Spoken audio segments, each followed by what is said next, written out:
You're not here just to get by, to check a box. No, you're here for something different. Maybe it's your desire to chase down that sunrise while the rest of the world sleeps,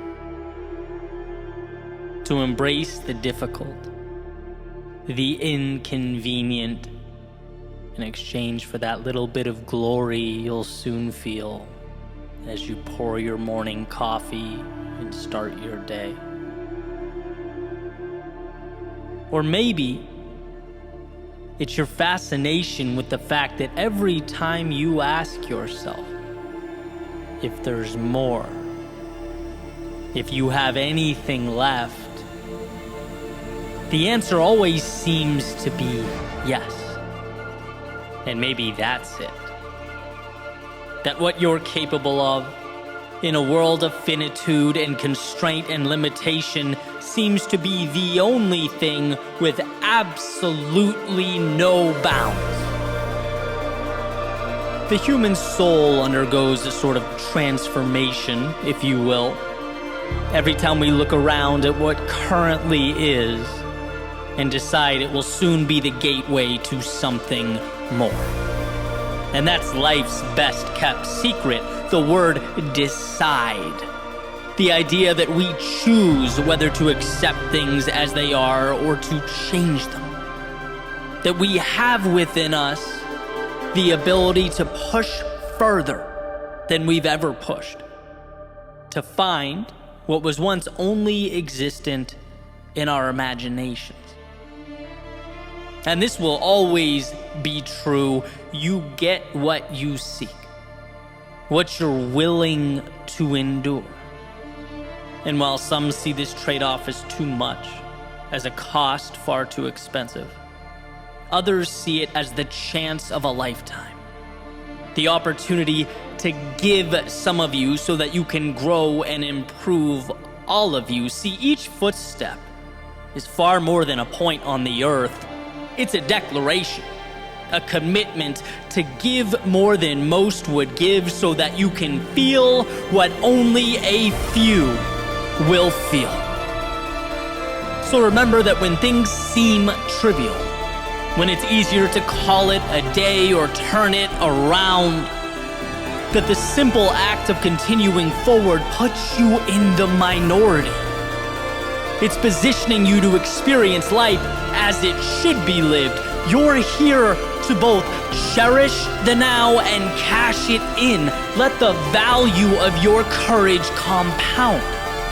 Let your resilience remind you just how much control you have and how much is waiting for you. If only you say yes when it hurts, move forward when the path is unclear, believe when the possibility only exists in your head. You're here because while it may be easier to watch life go by from the cheap seats, the risk, the sacrifice is worth being able to look back someday down the road and know that at least you had the courage to play the game.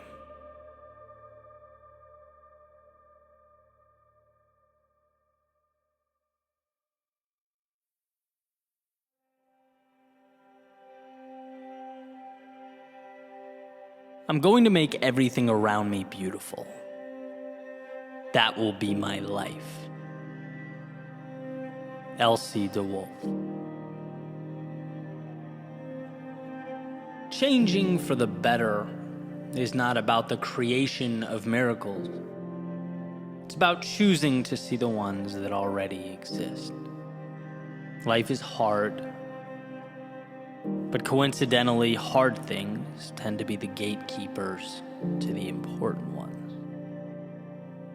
We are let in when we bring ourselves finally to shake hands with and embrace the very things we once saw as the problem. Or as Ryan Holiday has famously put it, the obstacle tends to be the way. How funny, how counterintuitive, how upside down life can seem. But I think that's it. Sometimes it's not even that we're looking at the wrong things. It's that we're looking at the right things the wrong way. Avoiding the call to step further into the world and deeper into ourselves. Terrified of scraping our knees on the climb, we burden ourselves with the much more painful choice of staying at the bottom of the mountain and looking up. But the scars we've collected and will continue to collect on the way up, they do not make you less than. No, they are what make you beautiful. You see yourself and those scars as imperfect. I see someone who has lived, who has taken risks, fallen, and bounced back. I see character and wisdom and elegance and boldness. In an imperfect world, those quote-unquote flaws and scars may, funny enough, just be the closest thing to perfection we'll ever experience. It's from our courage to step out, our willingness to crack, that we flourish. Living necessarily includes a deterioration over time, but a deterioration of the external, because the internal, the soul, it stays young. It's underneath that forever crumbling world around us that we find the divine. It is because of our scars, not despite them, that we grow our wings. They aren't to be feared but coveted. You are more because of the mistakes you made, the challenges you faced, the adjustments you had to see through. And I believe our value increases with each tear and break.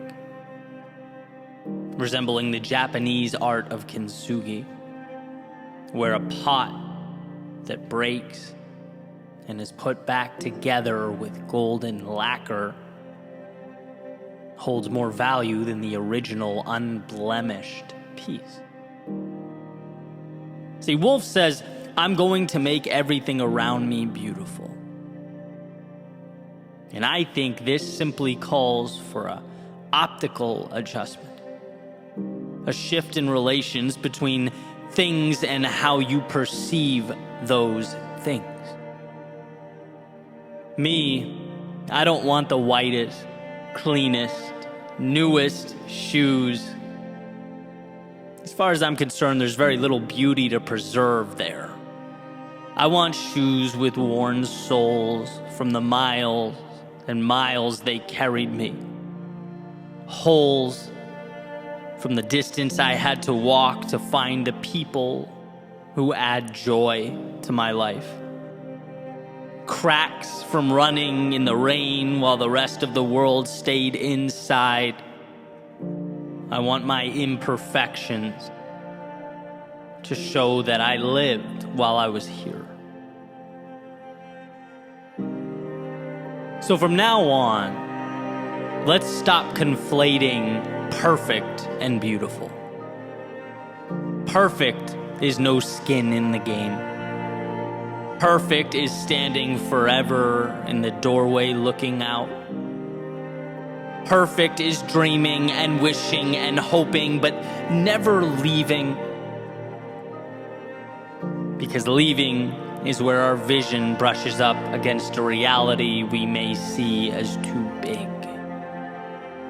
No, we want not perfect, but beautiful. We want scars and flaws and lessons and loss.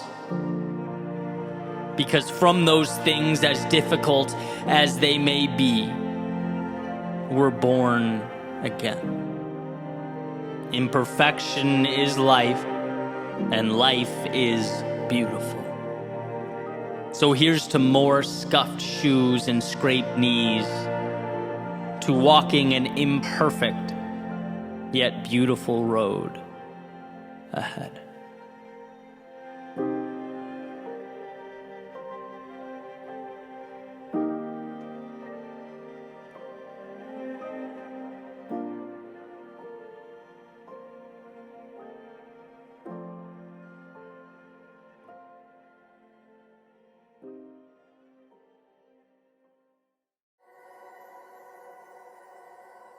What you look for in life tends to be what you find.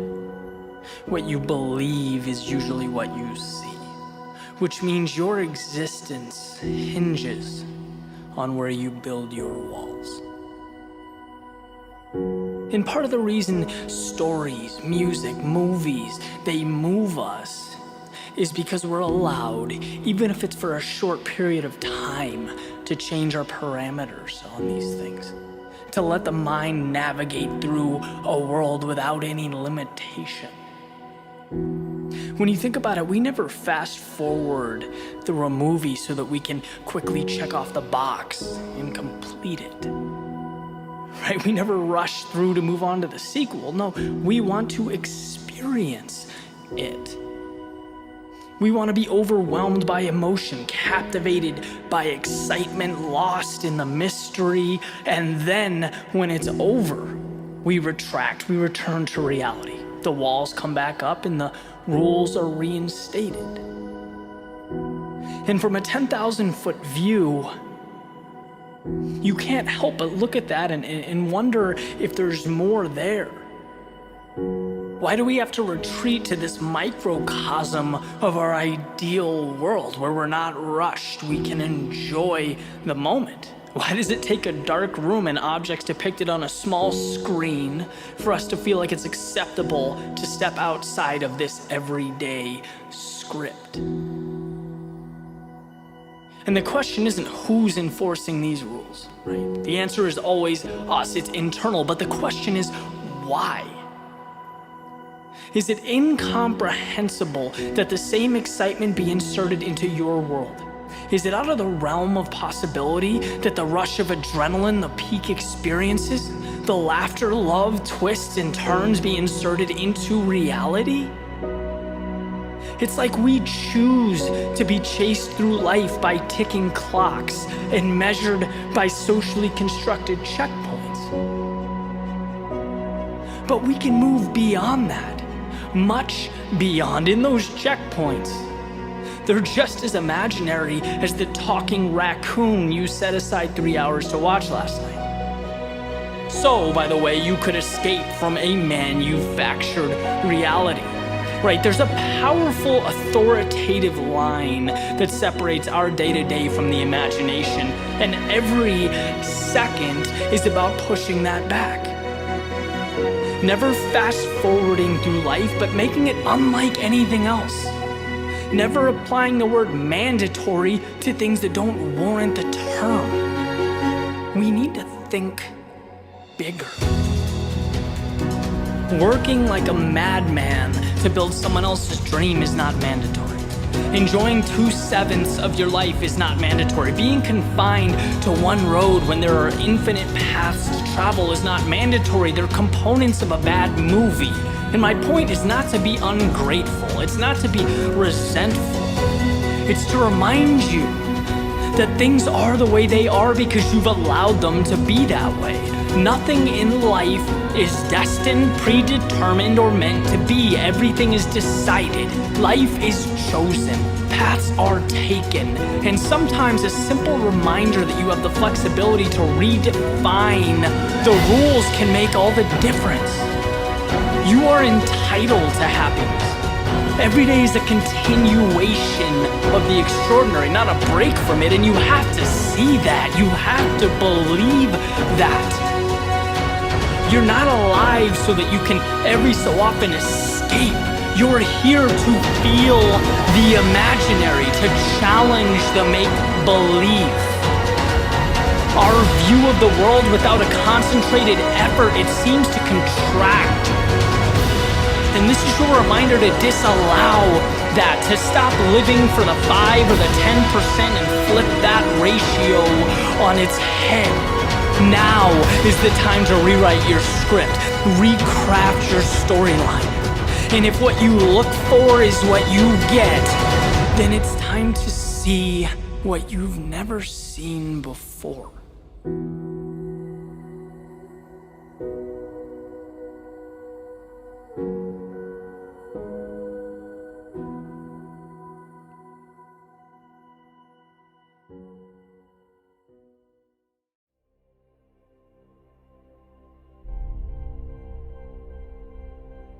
what are you willing to endure?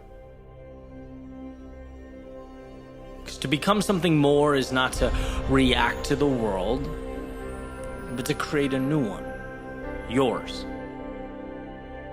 As my dad explained to me when I was in grade school, it's taking initiative, right? Seeing what isn't there, what's needed, and then making it happen. And while the setting certainly changed, the situation is no longer about helping around the house so I could go to the concert with my friends, right? Now, as we get older, our world seems to get bigger along with us. The stakes are higher. Now it's everything I see when I open the blinds and I look out that window. It's all there. And we can have as little or as much of that as we want. But what we receive will always be directly proportional to what we're willing to endure, to how long we push forward before results arrive, how long we can carry on with the sole company of our beliefs. It's about Bezos packaging and delivering his own books from a garage. Right, knowing it's not about today, it's about tomorrow if he can just hang on, if he can just endure. It's Tony Robbins with $20 in his bank account, knowing that has no reflection on him or what he's capable of if he can just hang on, just keep pushing. It's not that they had the ability to bring their dreams to life. A lot of people do. They had more. They had patience.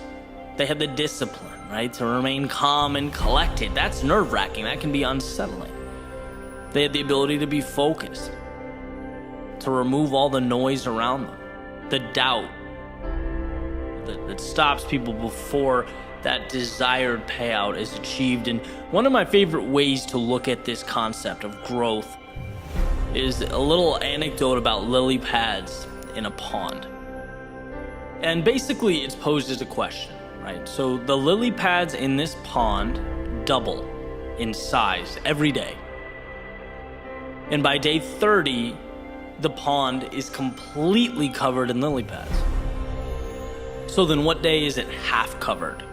Like, that's the question. And a lot of people, instinctually, they say, oh, okay, day 30, half of 30 is 15. So on day 15, it was half covered, but that's wrong. They're doubling every day, which means the pond wasn't half covered until day 29 and only a quarter covered on day 28.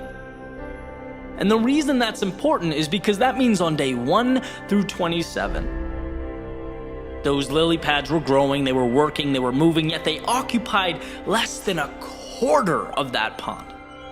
All that work for a result that was barely visible.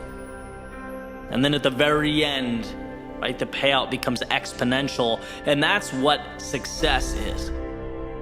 That's what it means to pursue anything of significance. It's days, months, years of unrecognized work, of marching forward, covering ground when no one knows or cares or believes except you. That visualization is your sweet spot, but like we all know, easier said than done, right? This is an incredibly challenging thing because we get impatient and our pride starts to hurt. We become tempted to jump to something different or easier. We don't hang on long enough to hit day 28 or 29 or 30. When things really start to evolve. It's like James Clear's metaphor in Atomic Habits, right? Where you have an ice cube sitting in a room and it's freezing and you start slowly shifting the temperature up. You don't see anything going on with the ice cube. Not until you hit that 32-degree mark. But there are things happening when it goes from 26 to 27 degrees and 27 to 28 and 28 to 29. Those little molecules are moving and bouncing around. But then boom, suddenly it hits that mark and it changes rapidly right in front of you. Like, that's why this single shift in perspective changes everything. It's not about right now. You're doing this for the exponential growth to come. You're believing, you're laying the groundwork. To what I call the overnight success period. When the world finally recognizes and goes, who is this? Wow, that was quick. Maybe they have no idea about day 1 through 27. They don't know about the effort and the mental gymnastics. They don't know how many times you had to talk yourself out of quitting or out of rationalizing a day off. They just don't know the road you took to get there, and that's fine. In fact, that's the beauty of it all. You not only saw it first, but you brought something beautiful to life. By enduring turmoil, by navigating discomfort and chaos, you have become the maker of a new universe. Your universe. Because you stood there, because when others would have ran, turned back, you endured.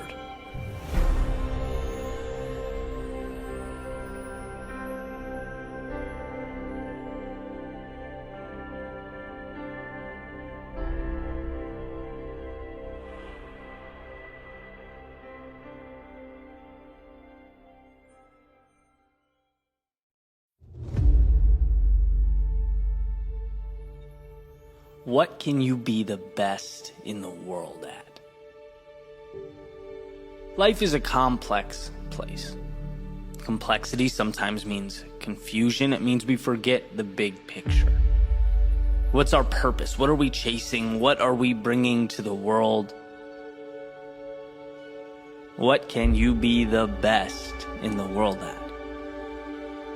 It's a little question I try and ask myself every day, because I know if I stay close to it, my decision will have far greater impact.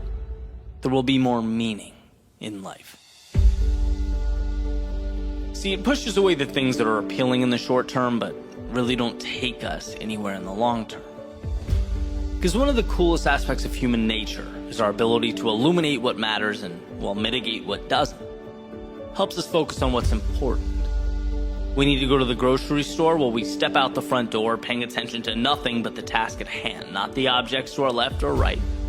We don't know what colors the cars were that passed us by or the plants we walked by. We don't think about the blood pumping through our bodies, making it all possible as we walk to the car. We don't even see the car as its metallic components as it really is. We see it as our portal to a place that has the food. See, we are blind, but at the same time have this beautiful gift of vision. We see the path right to what's most important. So let's leverage that.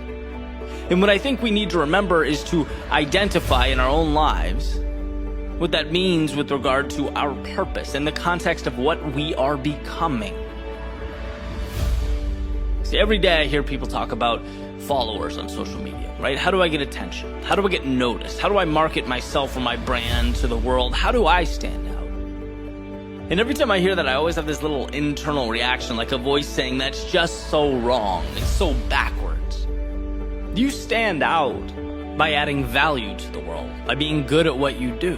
It's that simple, really. And so look at it like this. We'll take a specific example.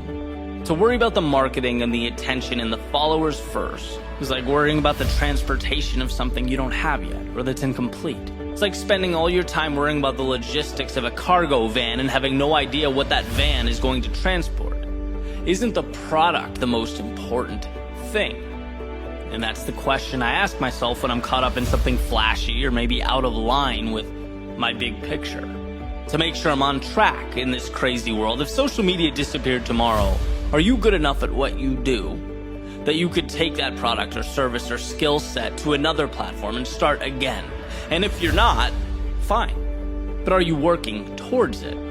Those are the parameters that we should all live between. Everything else tends to work itself out.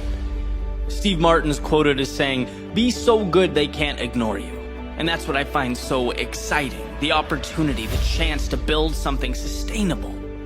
That's why this is a long-term play. And in a world where so much emphasis is put on perception, what's the reality? What's the story?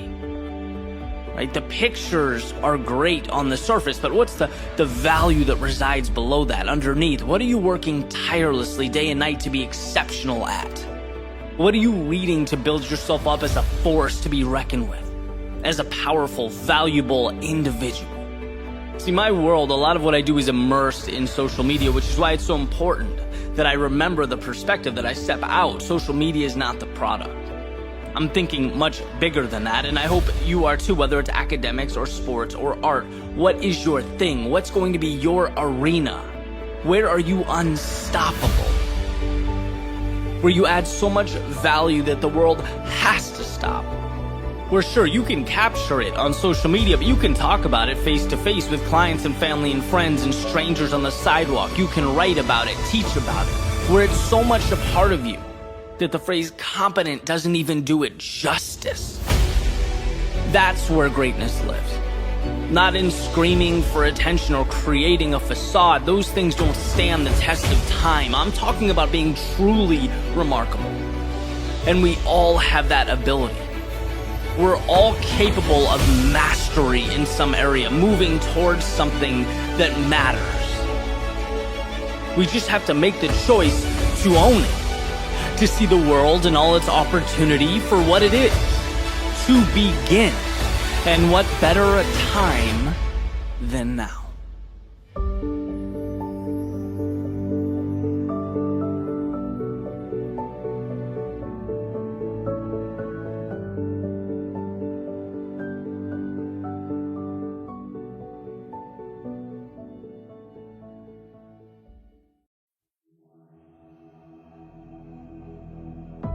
What's the difference between simple and easy? Well, simple is straightforward, uncomplicated. Easy, on the other hand, means achieved without great effort. The difference between those two words is subtle, but essential to understand. One deals with the complexity of an outcome. The other, your will and determination to achieve that outcome. Becoming who you most want to be is simple. But becoming who you most want to be is not easy. Just like walking is simple, yet hiking up a mountain is not easy. The procedure didn't change, the context did. So let's talk about context. Let's talk about this cyclical nature of growth, because it's not that most people can't. It's that most people won't. It's not that most people don't get how. It's that they don't have a strong enough why. The path is laid out before you. You just have to be willing to walk down it. Will you? Step 1, realize there's more out there. It's not that what you're doing now isn't amazing. It's just that yesterday's act of courage is now today's status quo. What was the spectacular is now the mundane. What was once the ceiling you had to jump to touch is now the floor you walk on. So at the very least, it prompts you to ask, well, what's next? Simple. Not easy. Step 2, the acquisition of courage. Yesterday's courage was a fight. It took a lot out of you, and it's ultimately what got you here. But it dropped you at the curb, it waved goodbye and went on its merry way, and here you are. You can stay here. A lot of people do. You can reminisce of the glory days, the old path, yesterday's triumphs. Or you can do that perpetually uncomfortable exercise of vulnerability. Stepping into tomorrow's unknown, reminding yourself that life's greatest rewards have a hefty price tag, and that price is discomfort. But I've already played this game, one might think. No, what you did was learn the rules. Now it's time to apply them to a new setting, and around goes the merry-go-round. It might seem like a replication from the horizontal, but here's the secret. You can't see the vertical. You have yet to look down and see your ascent, see what you're becoming. Just by staying on, holding tight, just by believing in yourself enough to begin again, you are fanning those tiny flames of courage in your soul that wait to be spread like a wildfire. Simple, but not easy. Step 3, mistakes. Now, of course, it's not the mistakes themselves you fear. It's what you think those mistakes will mean. Ridicule, embarrassment, lack of direction or identity, losing what you have. But here's the catch. When you realize the upside is greater than the downside, you liberate yourself. When you realize there's more to gain than to lose, your potential for greatness is born. How does one act on this? Mistakes. By making mistakes. By injecting yourself into the turbulence of progress. Our biology has not yet learned that the uncomfortable thing is the right thing, and that's why you get resistance. That's why it hurts. And it's why few people will accomplish what you will. When it comes to your climb, every day is opposite day. When they run out, you're running in. When they play safe, you play for the victory. To become who you might be, you must learn how to get there. Mistakes are your curriculum. Simple, but not easy. Step 4, trust yourself. Okay, sure, no problem, easy. Well, yeah, it's easy when you're getting what you want. But evolution takes time, and there's nothing quite like giving and giving and giving and not getting. There's nothing quite like stepping up to the plate again and again and again and bringing no runners home. So how does one find the strength to continue walking up to the batter's box? Well, growth is exponential, and those swings and misses matter. The infield singles matter. Everything matters.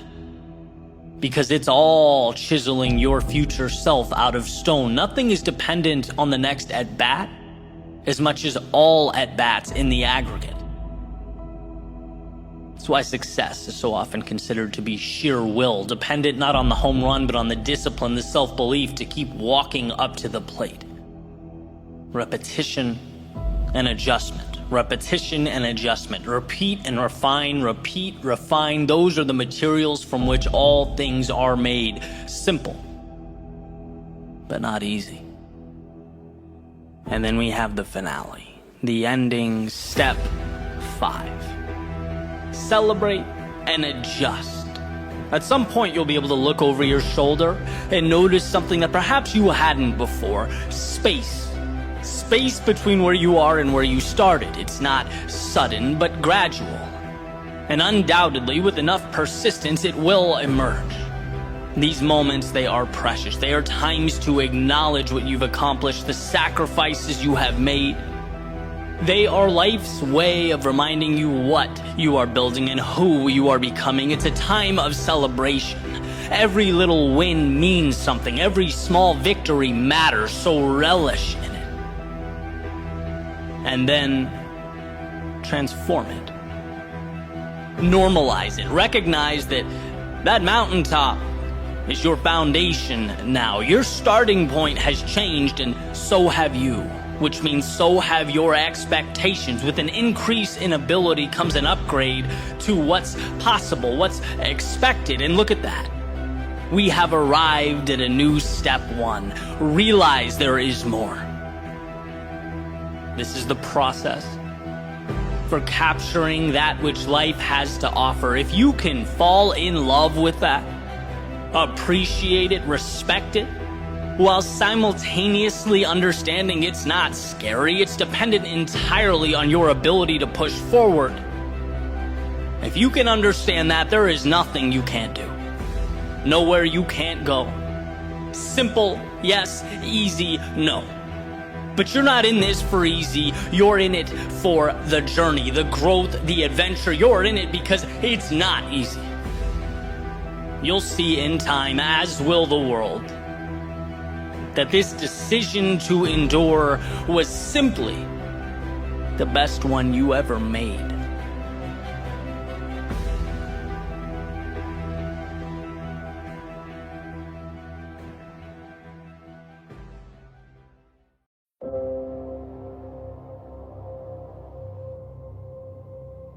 sometimes when you don't know where you're going,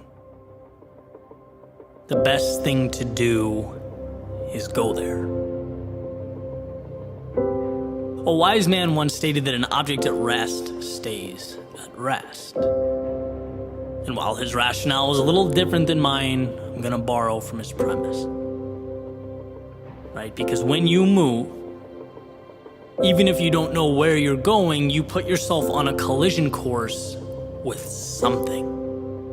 You put into existence an entity to react to. Some call it destiny. Others call it fate. I call it simply initiative. Because if your journey is hypothetical, you have nothing to celebrate nor correct. A sailboat can adjust its sails once it leaves the harbor, right? It can learn from and manipulate its surroundings, make sure it arrives at a destination, right? It learns and adapts along the way. But from the harbor, it speculates. It expounds upon a path that might be straighter, might be faster, might be more thought out and tied together than the crazy sailors who took off for the horizon, but in actuality, it goes nowhere. In the real world, it is stagnant, and I could be wrong, but I'd make the argument 10 out of 10 times that the real world is where we want our results. And my proof? Well, a journey that started with insurance and evolved into music and songwriting and audio production, then video production, then creative writing, then a sweet spot that kind of combined everything. A spot that didn't make its way to my inbox with an exact address. A spot that required a lot of failure and lessons learned and disappointment, but man, more than that, so much fun. Right, my proof is sitting down right now in real time, letting my fingers create a bridge from nothing to something of value. By the way, after sitting here staring at a blank screen for hours, it's just starting. Could I be wrong? Could I screw up? Could I wildly miss the mark? Yes. In fact, it happens more than I'd like to admit. But here's the beauty, even if I am wrong, I now have something to work with. Something has been brought into existence. And well, that means I'm officially further along than I once was. And I've heard over and over again that there is no perfect moment, that you have to just go. And the idea, it makes sense. It's impossible not to understand, but it's one of those things that until you feel it doesn't mean anything. How can you miss something you've never experienced? Well, to put it in a way that helped me understand, you aren't going because, what do you have to lose? You're going because everything is to be gained. The answers that you pick up along the way, like a little coins you pick up in Super Mario, right? You have to start collecting pieces of a puzzle that you can then arrange. I truly believe that one of the most important ideas we need to hold on to moving forward is personal agency, self-belief. And I say that because I feel like I'm watching it slip. There are cases where we literally don't know or understand that it's within our own ability and control to change our lives. No person or group or letter in the mail is going to come along and green light your idea. In fact, you might not even really know what your idea means or how it will look. And that's not only okay, it's amazing. It's the marble that you get to chisel away at to create something. See, life is not the perfect execution of a plan. Life is the courage to make your way into a world that no one really understands or knows anything about. And I'm not talking physics or biology or quantum mechanics. I'm talking about the real life that is emergent from those areas of study, right? There is no perfect formula for happiness.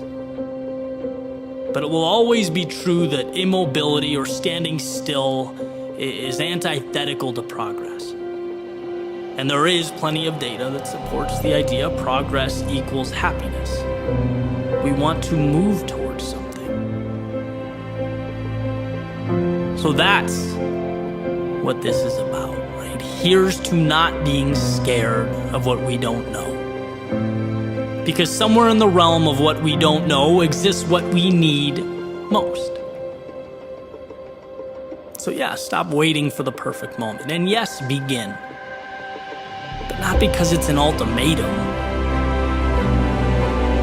Do it because the things that make life fun and intriguing and exciting and ultimately worthwhile, they live on the other side of your front door.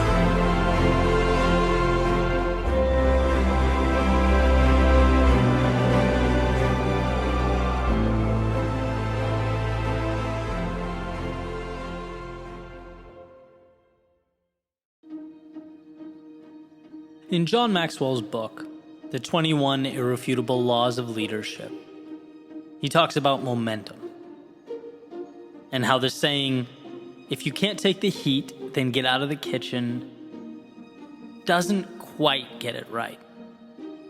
Advocating that it should instead be, "If you can't create the heat, then get out of the kitchen."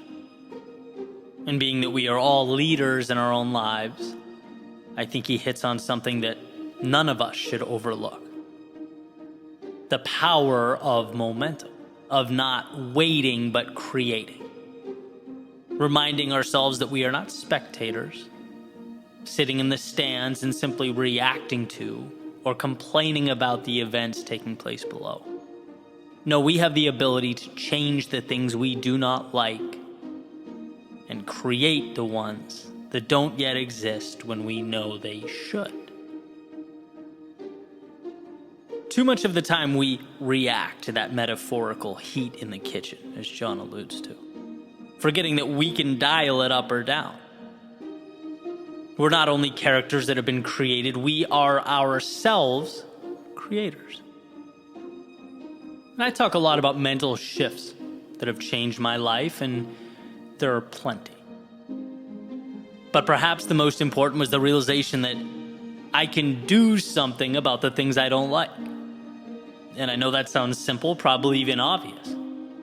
But I look back at various stages of my life and am blown away by the amount of things I tolerated for years and years simply because I gave it no thought.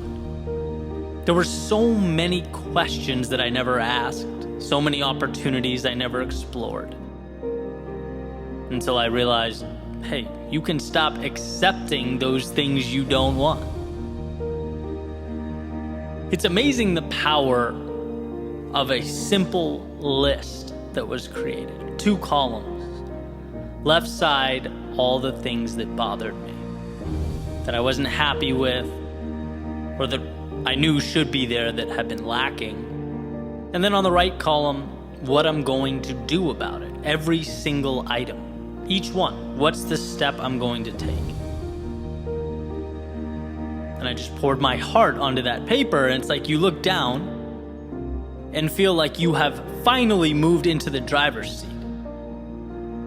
There's something incredible about knowing that you have taken control, something satisfying, knowing that you're not just accepting what falls out of the sky and lands in your hands. Right? Especially since we seem to have this proclivity to box ourselves in. Human beings are amazing in their ability to adapt. But the danger is when we adapt to and normalize a reality that falls short of what matters to us. The danger is in forgetting that nothing happens without momentum, and momentum is self-made. One of my favorite stories is about a man walking through the circus. And he sees these enormous elephants, each with one end of a rope tied around one of their legs, and the other end of that rope connected to a chair. The man, as he's walking by, he's curious, asks one of the trainers, "Hey, isn't that that dangerous? Couldn't the elephant easily break free and get away if he wanted? And the trainer says, no. You see, we started doing this when they were baby elephants. And when they were babies, they couldn't physically break free. They weren't strong enough. And so over the years, as they grew and became bigger, stronger, it never dawned on them that by simply pulling on that rope or walking away, they could break free. These chains might as well be invisible. And that's what they were, mental. The rope wasn't keeping the elephants to the chair. The elephants were keeping the elephants to the chair. And there's something there in that message for all of us. For some of us in this particular moment, maybe it's big picture. For others, maybe we're at a season of life where it's simply creating momentum in some type of smaller capacity. And I travel through these ups and downs personally all the time. I think that's a healthy thing. It's a sign that you're looking for that growth. You're checking the world around you for those imaginary ropes. Recently, I went through a period where I just felt too long had gone by without something significant happening. I needed to create momentum. And so I asked, well, who was I reaching out to? How was I pushing myself? What was I doing that scared me? What was I doing that was growing? How could I take things up a level? All these little levers of opportunity are all around us, but we have to know to look for them, to see them and pull. And it's truly an incredible thing. You do that, and you start to feel the movement underneath you, the momentum, the excitement, because you're trying new things, you're taking new risks, talking to new people. And that's how that snowball grows. We have to realize that we are mighty big elephants, perpetually tied to these comically small chairs. We have to create that heat in the kitchen because we're not only capable, we are ready. We are equipped to move forward. See, the moment is never going to be perfect. The momentum will never come to be on its own. Those things wait. They wait for you to stop watching life go by and click start on the stopwatch. Yeah, time has always ticked away, but it will never mean as much as it's about to now. Tick tock whispers the opportunity, signifying that in order to evolve, we must decide we are bold enough to go where we have not yet gone and strong enough to leave some things behind, to choose to accept some discomfort in its impermanence instead of a regret that is forever. And that's a trade that demands we look into the future and find value in the unseen. It's a move that says the seconds ticking by mean too much to dishonor them by not making the most of what's around you. And those answers are always there. At the end of the day, that's what it's all about, right? We make decisions without even realizing we're making them. To accept the current moment as fate is to choose what you're given over what is possible, over everything that's out there, available for you. It's never too late to pull on that rope around your foot, to be who you, as the saying goes, might have been. Know that in your world, nothing consistently shows up or exists without your stamp of approval.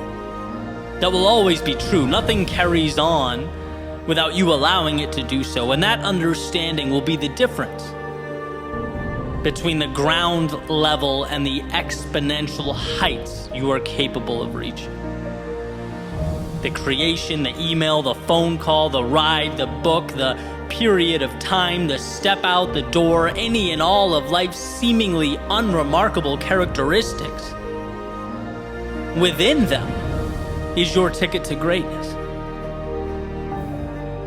Just know that you have to be the one that winds the clock.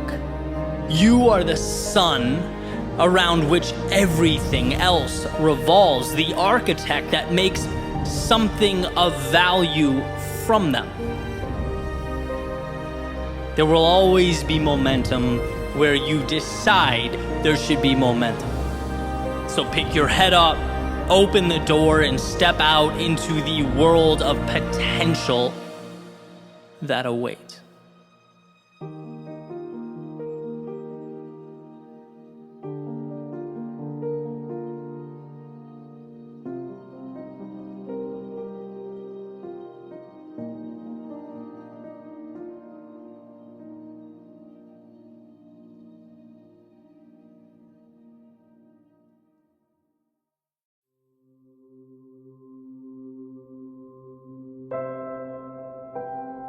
What is the complex but an accumulation of that which is simple? What are big things, if not just a multitude of little things?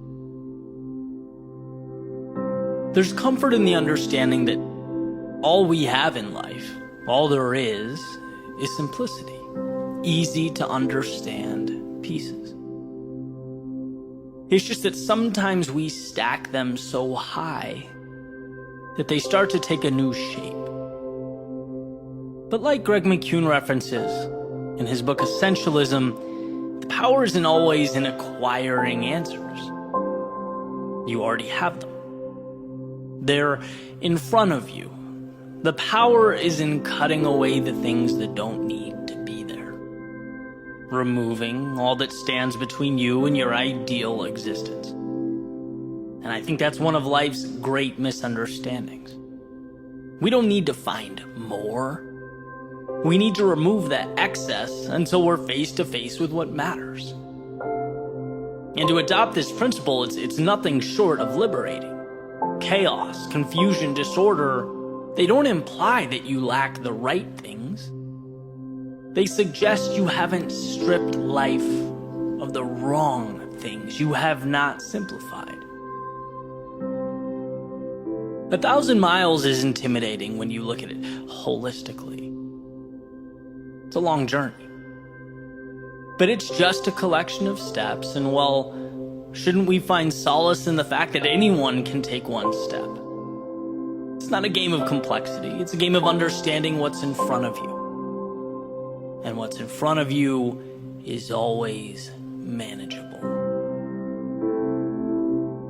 So much of our stress stems from forgetting what that journey is made of. Whether it's a change in career, mastery of an art, some kind of personal transformation, the result we want, when looking at it from the starting line, it's too complex to understand, too many pieces stacked up.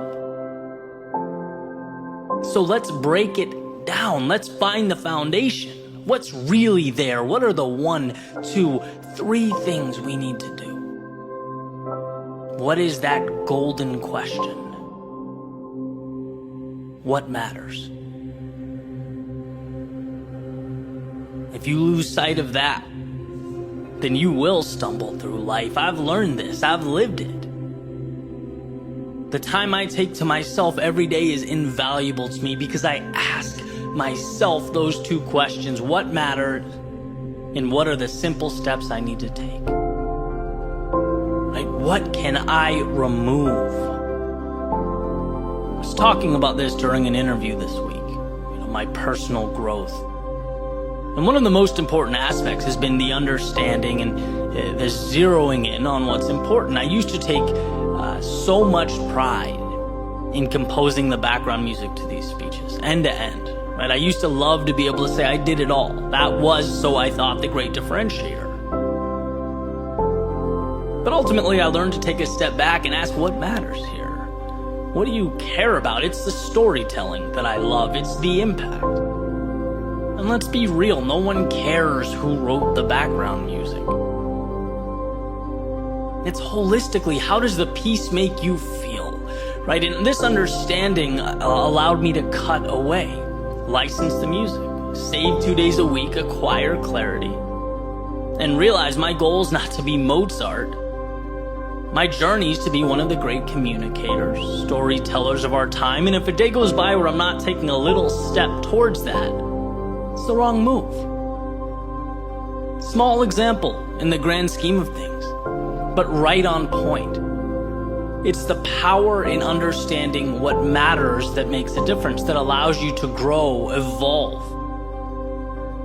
And I'm confident that this not only applies to long-term pursuits, but also our challenging times, the dark moments, the periods of uncertainty and discontent. Same concept.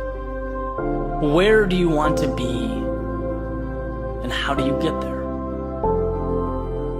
What's the simple thing you can do to close that gap? Because you are never helpless.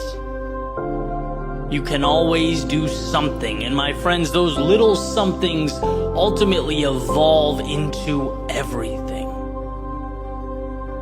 And when we put our phone away, step beyond the noise, spend time with ourselves, we can see how much of life is running in place. Stacking and stacking pieces that aren't even part of the masterpiece we're trying to assemble. If you want answers, start with the understanding that they're buried under mountains of things you don't need. So cut away. Cut away the people and places and things that convolute your story. Cut away the exhaustion of time that provides no value in return. Cut away the thoughts that make life more complex than your journey from where you are to where you'd like to be. As you stand right now, you have everything you need, and there's nothing greater than that, nothing more powerful than that understanding. So why not step outside the complexity that you've manufactured, that you're living in, into a world of clarity, simplicity, and capture what matters.